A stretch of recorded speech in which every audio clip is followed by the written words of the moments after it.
because you want their attention. So you get it by saying, hey, I'm going to talk to you now. I'm going to tell you what's wrong. Pay attention to me. But it's just, Mary, I want to talk to you about what's wrong. And that's going to focus their mind. Now you've got their attention. This is what they came here for. It's kind of like a little drum roll. Yeah.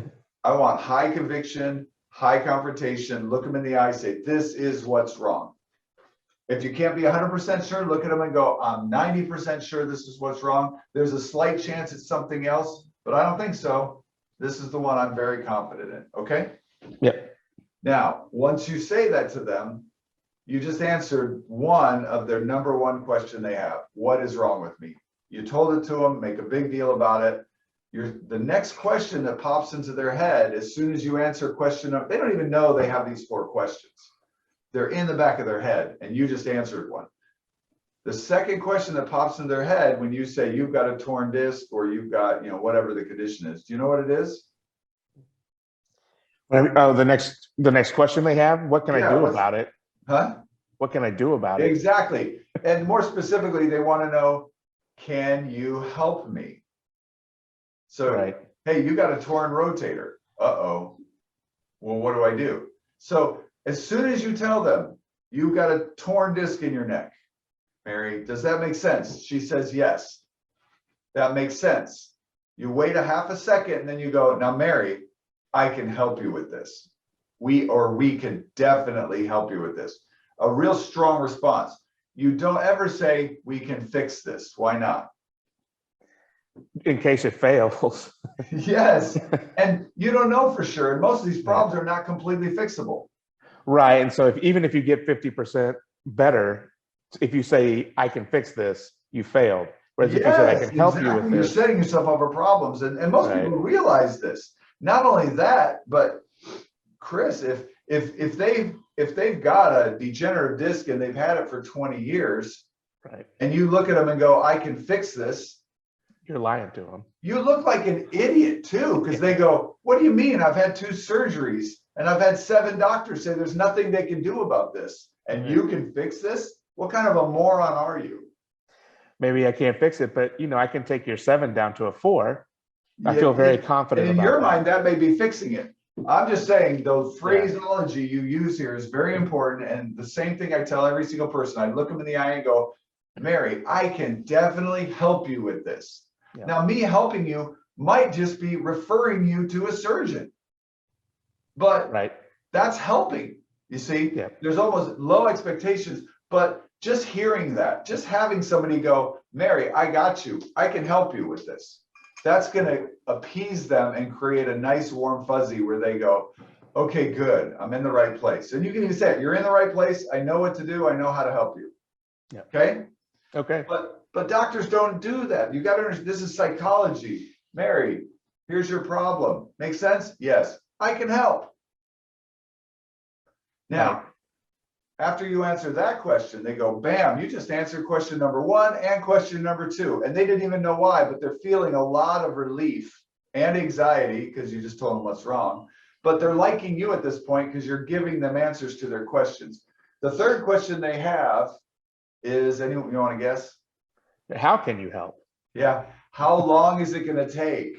Yeah. And how much is it going to cost? Right. Those are and they pop up in that order. And you don't know the answer to how long it's going to take, right? Right. I mean, depending on the injury, sure. Yeah, but you know what's wrong. So you got to remember, as soon as you answer one question, you got to move on to the next. So on day 1, it's going to go, Mary, here's what's wrong. I can definitely help you. Now, at this point, I know what's wrong, but I don't know how the severity is. I don't know how bad it is. Is it 10% torn? Is it 90% torn? Right. You see, and you don't know.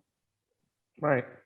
So what we need to do at this point, Mary, is do an ultrasound. That's going to give us more information and help us know how bad it is.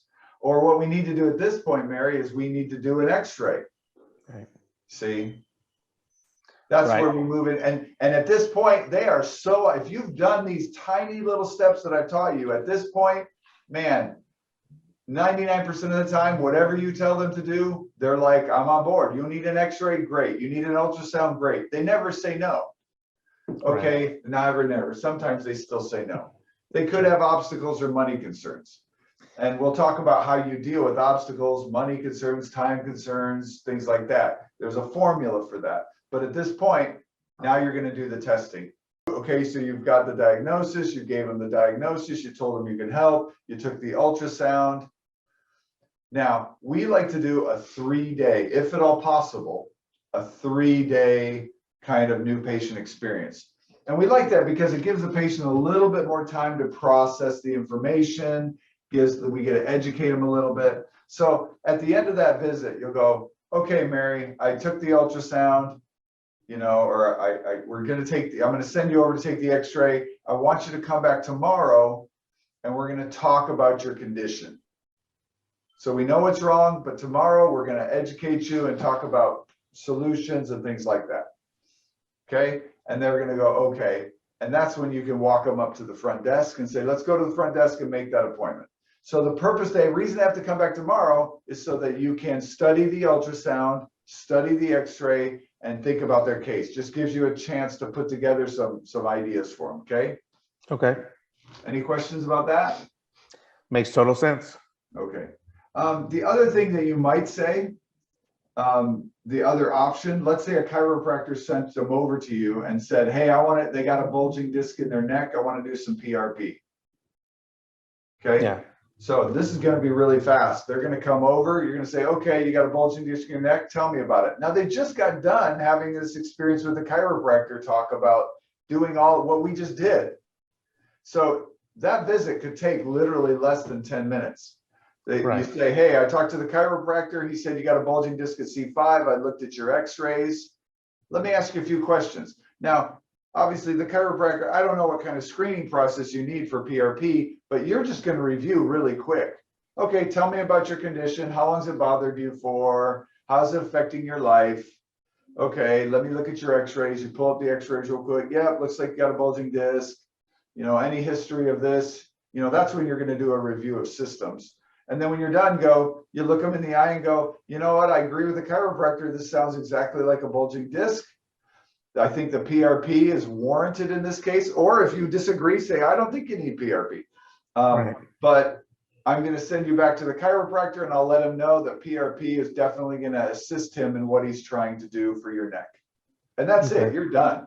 Now, all you have to do is make sure you go to that chiropractor or tell Colton, yeah, it's a thumbs up, 3 PRP injections while he's doing traction and rehab is going to do great for him. And you're done. Yeah. Right? Yeah, it's a quick visit. Yeah, 10 minutes, 15 minutes. Or if they send him over and the chiropractor says, hey, I want to do a trigger point injection on this muscle. Usually he'll even take a marker and mark the muscle. This is the muscle I want the trigger point injection in. So he comes over and you go, okay, sounds like you had an auto accident. Let's review. Let me do my own exam briefly. It's similar to his, but you just want to satisfy and make sure that he didn't miss anything. So you go real quick and then you go, yeah, there's definitely a trigger point there. And as long as you feel comfortable, you go, yeah, let's do the injection. Boom, hit them with a trigger point. See? Right. But we're talking about cases where there is no referral from a chiropractor, where you have to be a little more thorough, you know, make sure it's right. Then you're going to say, boom, come back tomorrow. Let's talk about your condition.